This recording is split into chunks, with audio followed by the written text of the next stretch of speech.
Logan Brandt wiped the grease from his calloused hands and surveyed his new acquisition with a mixture of pride and doubt. The garage sat on the edge of Sector 47, a neglected corner of the Vorian trade station where most species didn't bother to venture. The sign above the entrance flickered in 3 languages, all of them misspelled. Paint peeled from the walls like dead skin, and half the lift platforms looked like they hadn't functioned since before the war. But it was his. After 22 years in the Marine Corps, after blood and fire on a dozen worlds, Logan had finally found something resembling peace. Or at least that's what he told himself as he unlocked the main office for the first time as owner. The previous owner, a 4-armed Calasian named Druuk, had practically thrown the keys at him during the sale. "Good riddance," the alien had muttered, all 4 hands trembling as he signed the transfer documents. Logan had assumed it was just a failed business, another casualty of post-war economics. The location was terrible, the equipment ancient, but the price had been impossibly low. Now, standing in the cramped office, Logan understood why. The filing system was chaos incarnate. Datapads stacked on datapads, physical paper forms shoved into drawers, maintenance records scattered across every surface. Logan sighed and began sorting through the mess. If he was going to make this work, he needed to understand what services had been performed, which clients might return, what kind of reputation this place had. 3 hours in, his hands froze over a particular datapad. The service record was from 6 years ago, routine plasma drive maintenance for a small diplomatic transport. The client name made his blood run cold, Teresa Vol. Logan's hands began to tremble. He set the datapad down carefully as if it might explode, and backed away from the desk. His chest tightened. Sweat beaded on his forehead despite the station's climate control. He knew that name.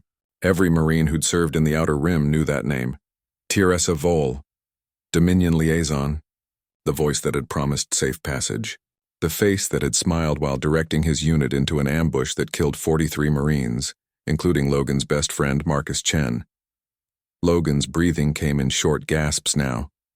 He forced himself to read the entire record.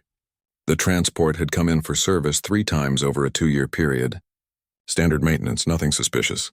But there, in the notes section, was a mention that made Logan's vision blur with rage. Client specifically requested discretion.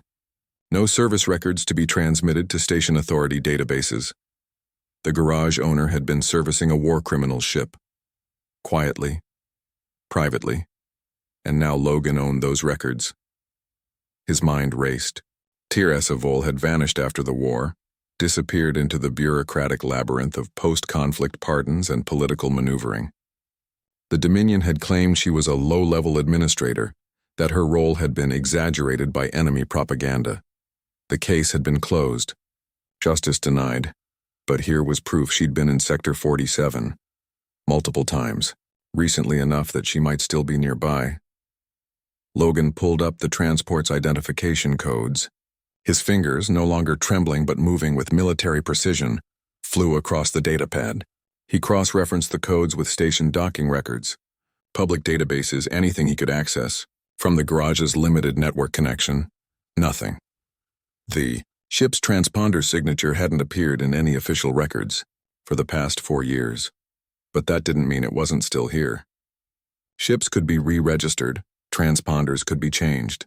Someone with Teresa's resources and connections could easily maintain a ghost vessel.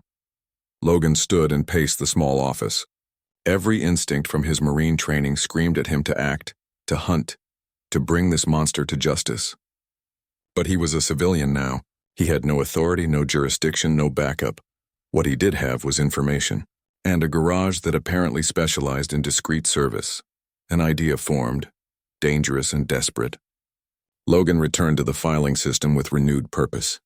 He searched through every record, looking for similar notes about discretion, about privacy, about clients who didn't want their ships logged in official databases. He found dozens.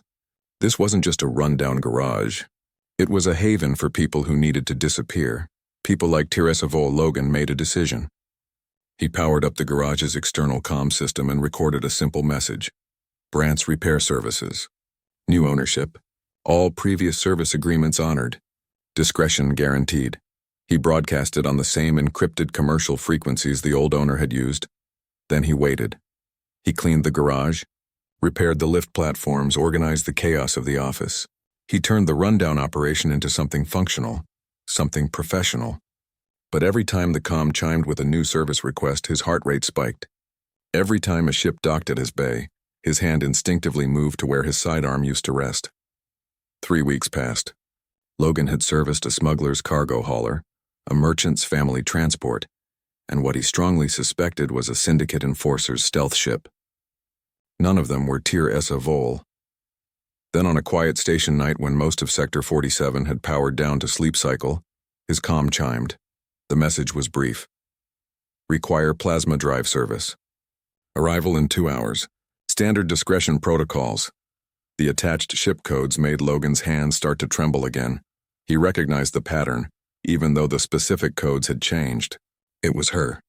It had to be her. Logan closed his eyes and took a deep breath.